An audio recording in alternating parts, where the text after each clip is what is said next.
नमस्कार. आपण ऐकत आहात चैत्राली यमगर लिखित राजवीर मल्होत्रा भाग 25.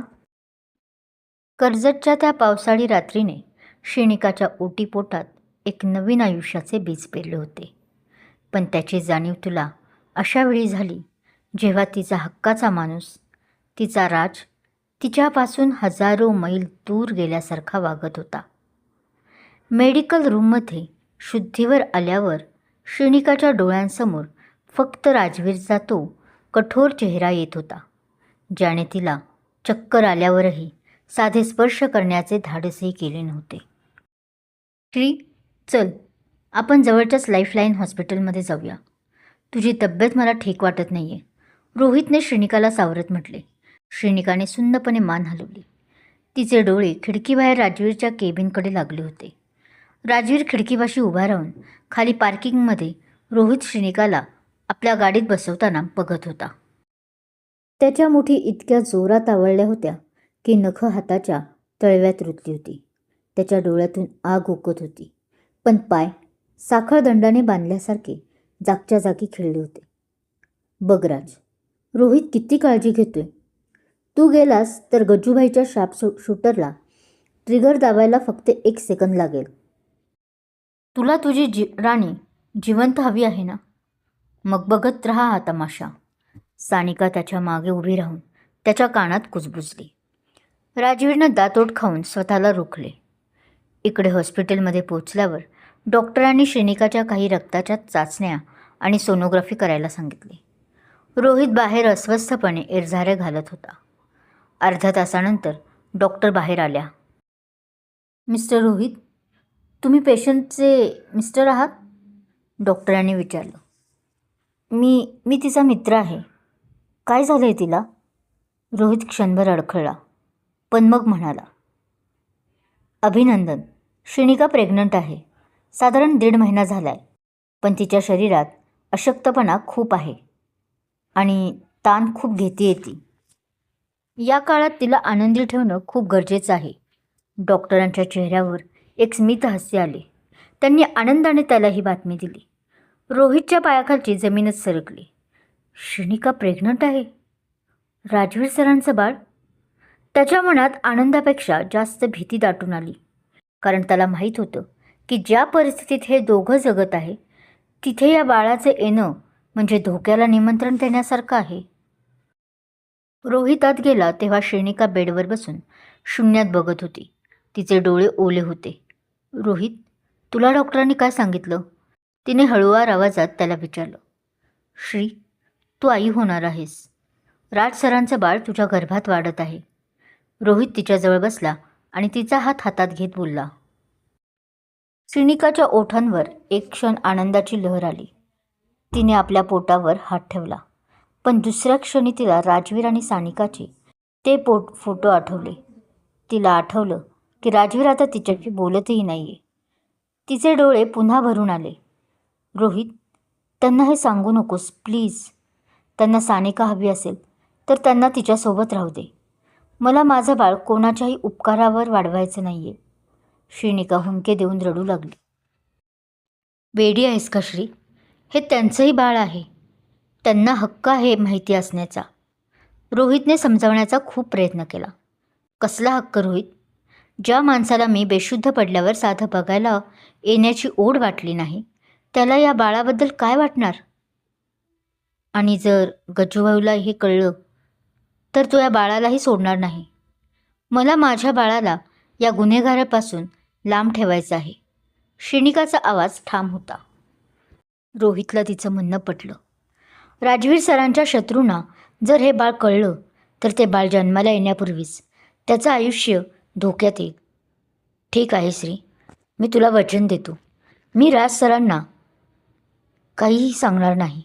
जोपर्यंत तू सांगणार नाहीस तोपर्यंत मी तुझा हा सखा म्हणून आणि या बाळाचा काका म्हणून तुझी काळजी घेईन. संध्याकाळी रोहित आणि श्रीनिका हॉस्पिटलमधून बाहेर पडले. रोहितने श्रीनिकाला सावरून धरलं होतं, कारण तिला चालताना त्रास होत होता. नेमकं त्याचवेळी राजवीर आपल्या गाडीतून तिथून जात होता. त्यानं पाहिलं की रोहित श्रीनिकाच्या कमरेत हात घालून, म्हणजेच तिला सावरण्यासाठी गाडीकडे नेत आहे. राजवीरच्या रागाचा पारा चढला. त्याने गाडी जोरात ब्रेक मारून थांबवली. त्याला वाटलं की रोहित आता मर्यादाबाहेर जातोय, पण सानिकाची धमकी त्याला आठवली. त्याने गाडीत बसूनच जोरात स्टेअरिंगवर हात मारला. रात्री सानिका राजवीरच्या फ्लॅटवर आली. तिने पाहिलं की राजवीर दारूचा ग्लास घेऊन बसला आहे. काय झालं राज? खूप जळजळ होतीये का? तुझी श्रीनिका आता रोहितच्या बेडवर पोहोचली तरी तुला असं शांत बसावं लागेल. जर तुला तिची सुरक्षा हवी असेल तर. तिने त्याला अजून डिवचले. सानिका, गप्प बस. रोहित तसा मुलगा नाहीये. तो तिला फक्त मदत करतोय. राजवीर ओरडला. मदत? राज, तू किती भोळा आहेस. हॉस्पिटलमध्ये ते दोघं गायकनॉलॉजिस्टकडे गेले होते. हे तुला माहिती आहे का? श्रीनिकाचं काहीतरी गुपित आहे जे ती फक्त रोहितला माहिती आहे. सानिकाने मुद्दाम तेल ओतले. राजवीरच्या मनात शंका आली. गायकनॉलॉजिस्ट? श्रीनिकाला काय झालं असेल? ती आजारी आहे का? पण त्याने सानिकासमोर काहीही दाखवलं नाही. दुसऱ्या दिवशी श्रीनिका कॉलेजमध्ये आली. तिचा चेहरा थोडा फिकट होता, पण डोळ्यात एक नवीन चमक होती. आता ती फक्त स्वतःसाठी नाही तर आपल्या बाळासाठी लढणार होती. सानिकाने तिला पुन्हा अडवण्याचा प्रयत्न केला. काय गं श्रीनिका, काल हॉस्पिटलमध्ये रोहितसोबत काय गुलूगुलू चालू होतं? राजवीरनं तुला सोडलं आहेच, तर आता रोहितला पकडलंच वाटतं. सानिकाने सर्वांसमोर तिला डिवचले. मॅडम, तुमची लायकी फक्त दुसऱ्यांच्या आयुष्यात डोकवण्याची आहे. रोहित माझा मित्र आहे आणि तो तुमच्यासारख्या जुनाट प्रेयसीपेक्षा 1000 पटीनं चांगला आहे. राजवीर सरांशी तुमचं काय नातं आहे हे मला माहीत नाही, पण माझं आणि रोहितचं नातं पवित्र आहे. आणि हो, यापुढे माझ्या वाट्यात आलात तर विसरू नका की मी पण एक वाघीण आहे. श्रीनिका थांबली आणि तिने एक चांगली चकप्राक सानिकाला लगावली, तेही सानिकाच्या डोळ्यात डोळे घालूनच. सानिका सुन्न झाली. तिला वाटलं होतं श्रीनिका रडत बसेल, पण ही तर उलटं बोलत होती.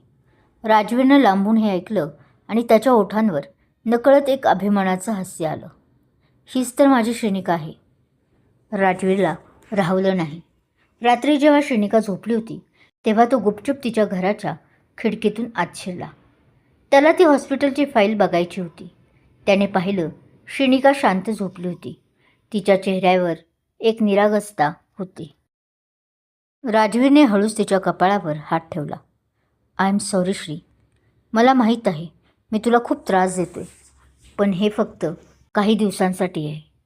एकदा गजूभाईचा गेम संपला की मी पुन्हा तुझा होईन. त्याने हळूच आवाज न करता कपाटात असलेली हॉस्पिटलची फाईल काढली. त्याचे हात थरथरत होते. त्याने फाईल उघडली आणि त्यातलं सोनोग्राफी रिपोर्ट वाचलं. Positive, 6 weeks pregnant. राजवीरला जणू 20 पडावी तसा धक्का बसला. तो बाप होणार होता. त्याच्या आणि श्रीनिकाच्या प्रेमाचं प्रतीक तिच्या गर्भात वाढत होतं. त्याच्या डोळ्यातून आनंद अश्रू वाहू लागले. त्याला वाटलं की आत्ताच्या आत्ता तिला उठवावं आणि घट्ट मिठीत घ्यावं. पण अचानक त्याला सानिकाचे शब्द आठवले. गजूबाईला तुमचं नातं कळलं तर तो तिला संपवेल.